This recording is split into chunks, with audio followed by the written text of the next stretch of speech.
the way to get out of this mess and the way to resolve the political balkanization and the rise of right-wing extremism is going to require a deprogramming that is not going to, it's going to require a broader deprogramming that accesses the core of what's driving people into these communities at higher and higher rates, right? And that it's not necessarily going to be about saying you're racist and you're bad, even if that's 100% true.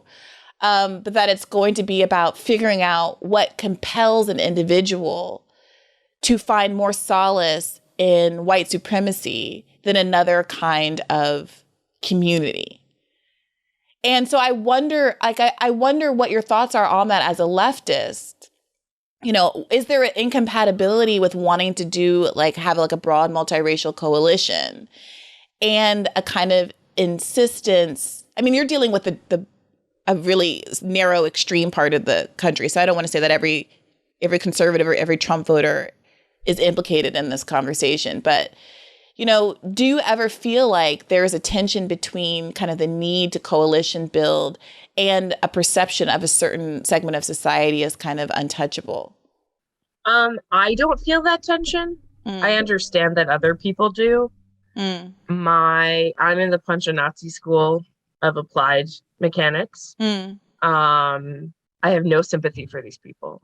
And it's not just at a personal peak, you know, because people talk about deprogramming, de-radicalization. Every time I give a book talk, 4 or 5 of the questions are about can't we just kumbaya, de-radicalize? I'm you have no idea what goes into de-radicalization. Genuinely, de-radicalization, this magical term that people use constantly, is a years-long process, requires, you know, people to be mentally ready to leave. It's analogous to quitting smoking. It's fucking hard. You know, and sometimes people might want to kill you for leaving, you know, and so you have to be really fucking ready to leave. And most people don't want to. They enjoy it. They enjoy the cruelty. They enjoy the camaraderie. They feel community. They feel acceptance, right? So I think, so if you're willing to engage in a years-long emotional connection of extraordinary strength to the point where I've heard of people marrying their de-radicalizers or spending years having dinner with their de-radicalizers only to eventually maybe arrive at a sort of tenuous former status. You know, if you're prepared to do that, fine. That's not scalable. What is scalable is saying these sentiments are unacceptable.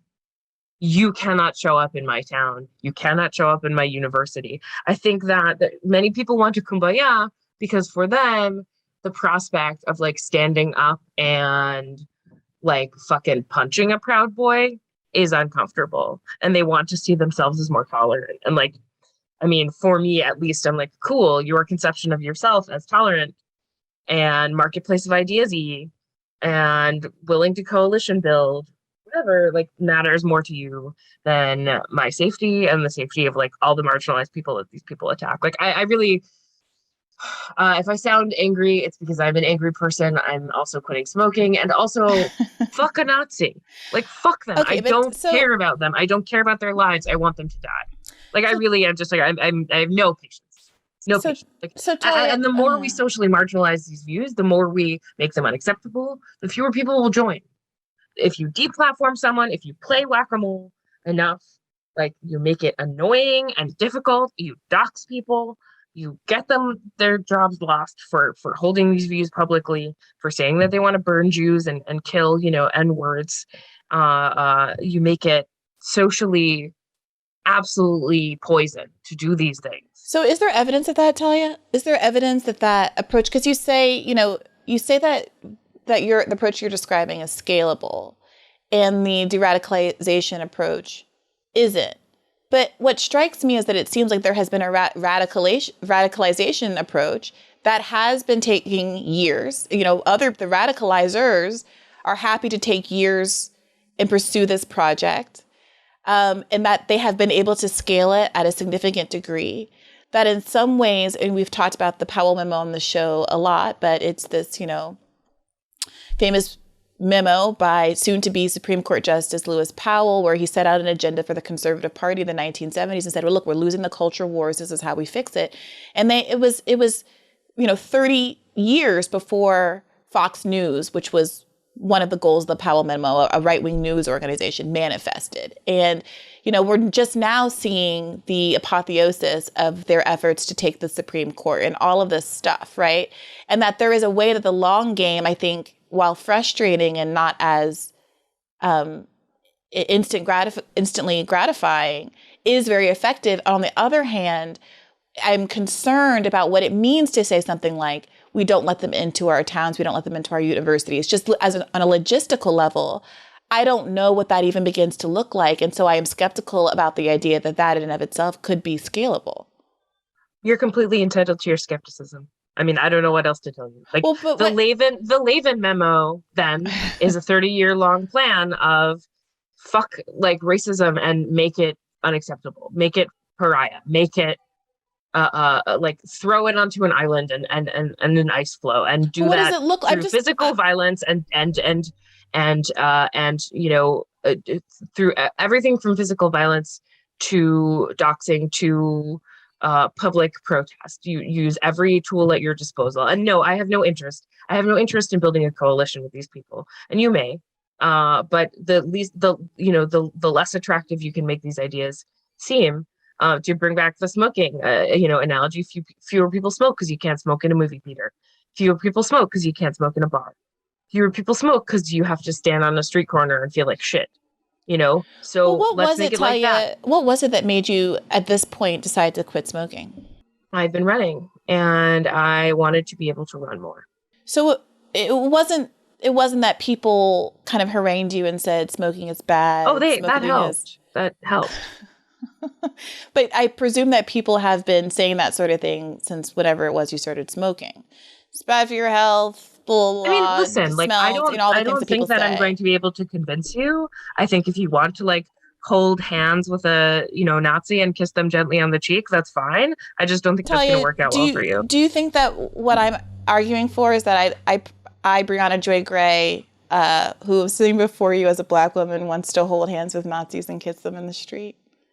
I'm not trying to debate you at all here. I'm trying to explore what I think are some tensions that I too am wrestling with, and I would hope that since we're both members of this group, of these groups that certainly see no benefit in appeasing Nazis, that we can have a conversation that doesn't presume that where we're coming from is because of some natural sympathy with these groups, as opposed to genuinely trying to strategize about how to fix this problem that we very much agree on, which is that America is being increasingly radicalized in these extremist ways. I feel like I've stated my position repeatedly, and then I don't quite know how to react to respond other than like, no, I really believe what I believe.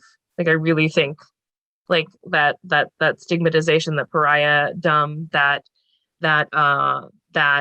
physical confrontation, that, I think people think that they're too cool for anti-fascism. People think anti-fascism is lame. People think that, it's gauche. It's not enough. Yes, of course, I believe that, like, we should have Medicare for all, that we should have social, like, safety net policies, that we shouldn't, like, leave people to be deprived, alone, like, to feel, like, these senses of loss and, the elements of vulnerability to radicalization are, like, very common human emotions. Is feeling lost, is feeling lonely, is feeling purposeless, and, like, everything we can do to mitigate those feelings in such large masses of the population, like, that's great.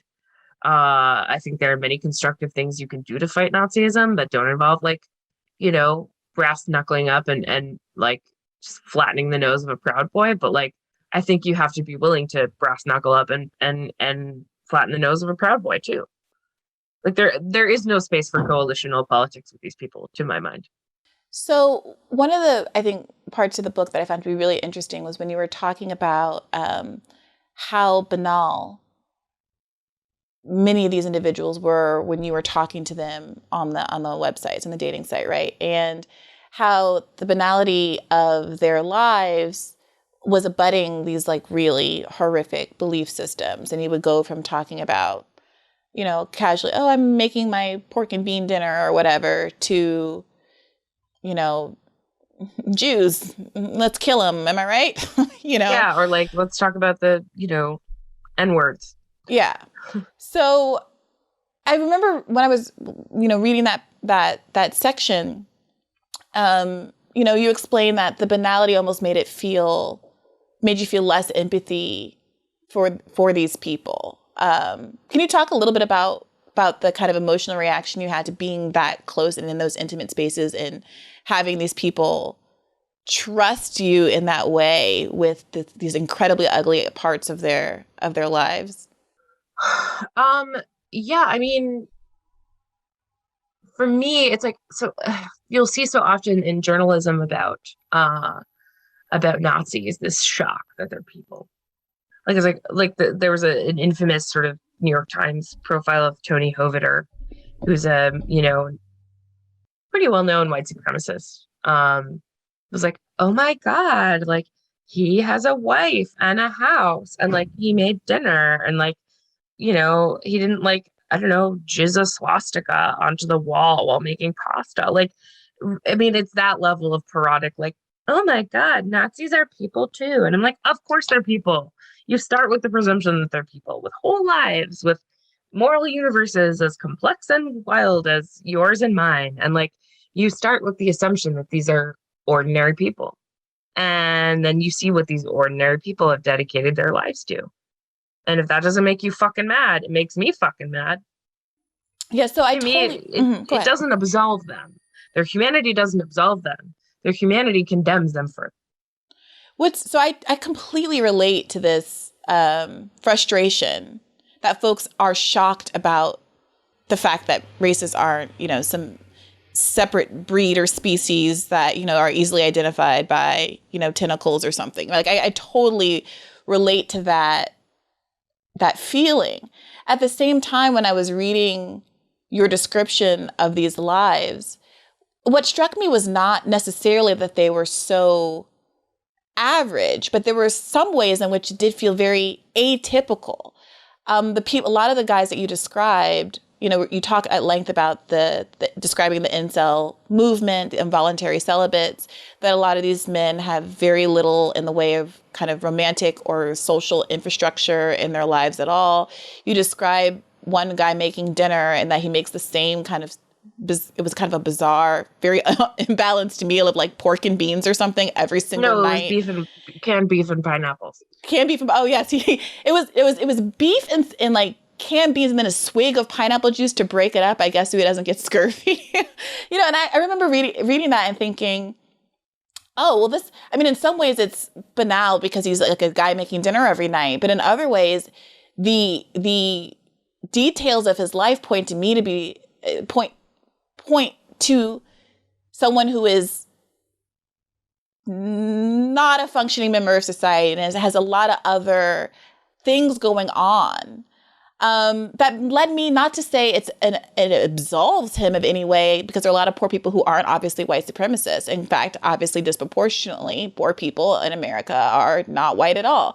But it did, I gotta confess, it did make me not feel empathy for the person, but it made me say, this is a tension point for political radicalization. Like, this is an opportunity to provide something that could lead this person to want to make different kinds of choices. If in fact, part of what's driving him to be a white supremacist are these other aspects of his life that seem very unpleasant and bad and that no one should be dealing with and living like. And I wonder if there was ever, I mean, it's difficult because it is difficult to talk about this without feeling like you're letting people off the hook for their loathsome behaviors.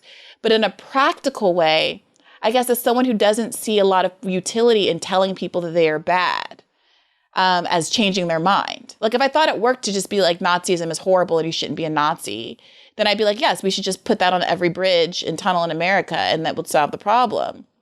I mean, I say we give that a shot. Like, I mean, honestly, like if people showed up en masse every time there was a right-wing march, if people bothered to do that instead of deciding that the pragmatic approach is sympathy for the devil. Well, again, I wouldn't characterize it as sympathy for the devil, but are those things mutually exclusive? Is showing up to a right-wing march the way, Antifa and some groups do? And there are often counter protests. Is that mutually exclusive with saying there needs to be long-term de-radicalizers, people like, Daryl Davis, who we brought up on this podcast many times before, who do engage in that more long-term effort, and people Daryl Davis politically... is a wonderful person. Daryl Davis is also one man. Shannon Foley Martinez is another example of someone who works with formers. But again, this is not scalable. These are years-long, immensely intimate, emotional stuff. I think if you want social policies that make life less of a hideous, precarious ladder over an abyss, fine. But know that every one of these people is going to fight you every step of the way of implementing these policies, because they will go to people of color too. So why is it an individual act? What are you even advocating for? Well, let's try to figure that out, Talia. What I'm curious about is, why is it an individual act when someone like Daryl Davis does what he does?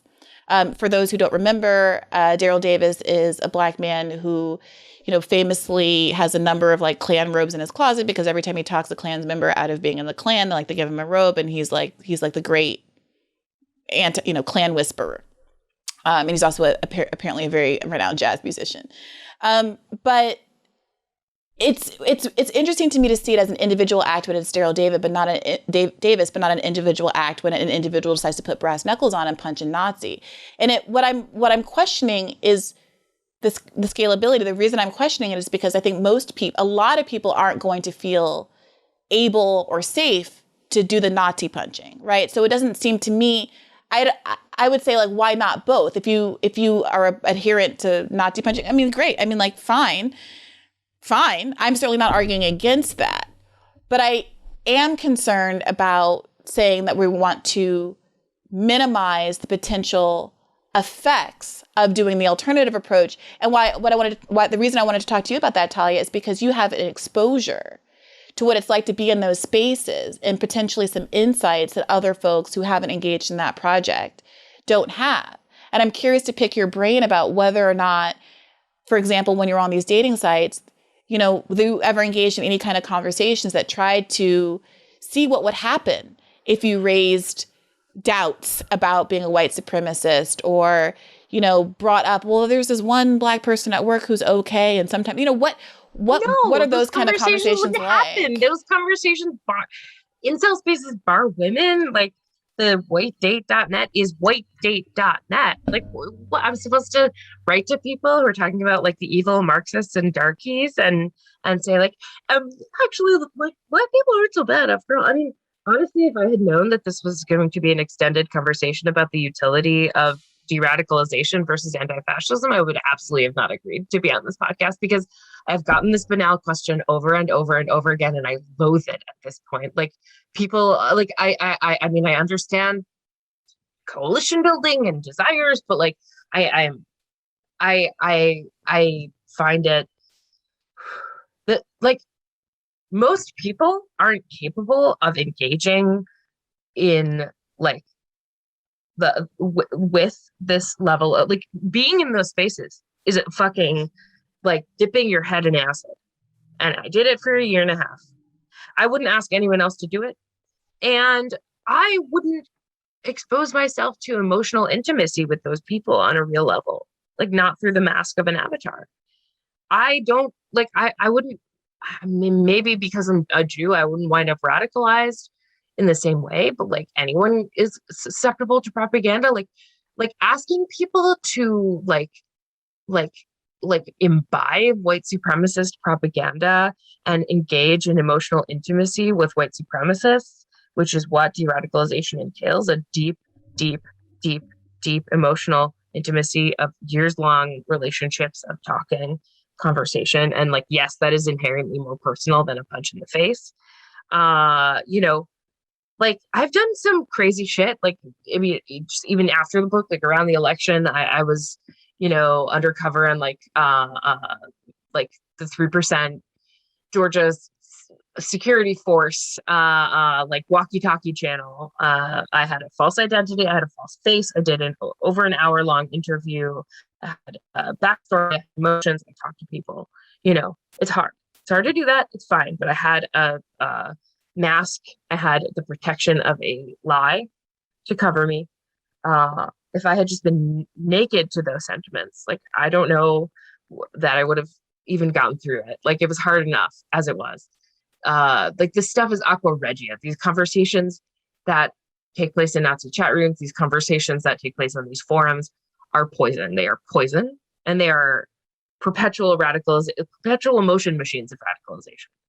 Like, maybe, I mean, and if you went in and you said, like, hey, like, knock it off, don't talk about immigrants that way, you'd just be kicked out, and they'd dox you anyway. I don't know that that's what I said, Talia, but that characterization aside, I totally understand and would never ask anybody to engage in de-radicalization either. I mean, I've had this conversation in other contexts where, there's a certain strain, for example, of political discourse among a lot of kind of Black liberals that will say, it's not my job to teach you about racism. It's you educate yourself, pick up a book, that kind of lingo, which is fine. It's extremely taxing. I've spent my entire life as a Black woman in predominantly white spaces being called upon to do exactly that. And it is sometimes tiresome. I remember thinking in law school at a certain point, somebody should be paying me a professor's salary instead of asking me to pay the institution, because of all the work I'm doing with my classmates after class ends, explaining to them this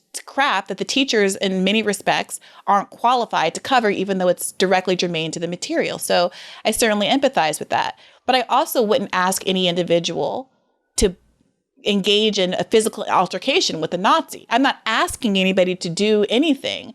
What I'm trying to explore is the potential political utility of different kinds of options and to assess how effective de-radicalization actually is. I'm not making a claim or an argument right now. What I'm trying to do is have a conversation about what the limitations of various approaches are, so we as a community can figure out the best way to go forward.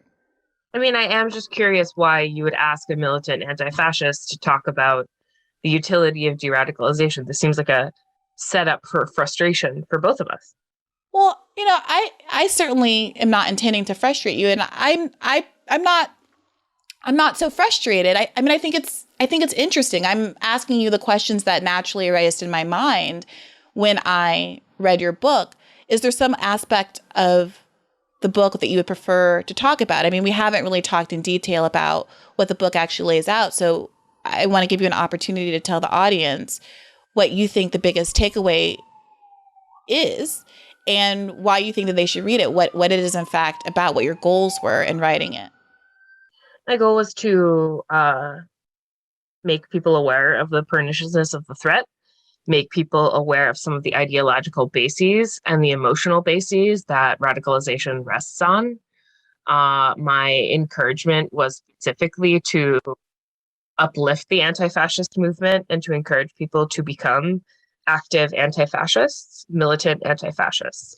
It is explicitly a book endorsing action of all kinds, including from behind the keyboard and in the streets, to head this radicalization, this radicalized movement of people who want to kill people that look like me and my family and people who look like you and your family, and head them off at the pass and to fight as urgently as they are fighting. Hey, YouTube, don't forget this is a podcast. To get full episodes, including ones that are behind a paywall, go to patreon.com/badfaithpodcast. To get more episodes, please do subscribe to this channel, hit the notification bell, and like this video.